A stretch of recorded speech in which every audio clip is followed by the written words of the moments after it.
Welcome, here I've got ULEFONE Power and I'm gonna show how to change image quality in the camera app at this device.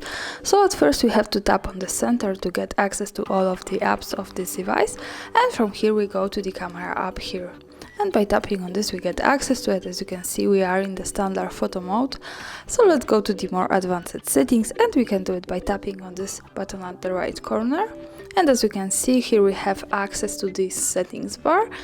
And this is how it works. From here we can pick the picture size, and by tapping on this we can see a lot of possibilities with the picture format and picture size connected with the quality. So this is how it works, and we can pick, for example, the pixels from 1 megapixel to 16 megapixel of this camera.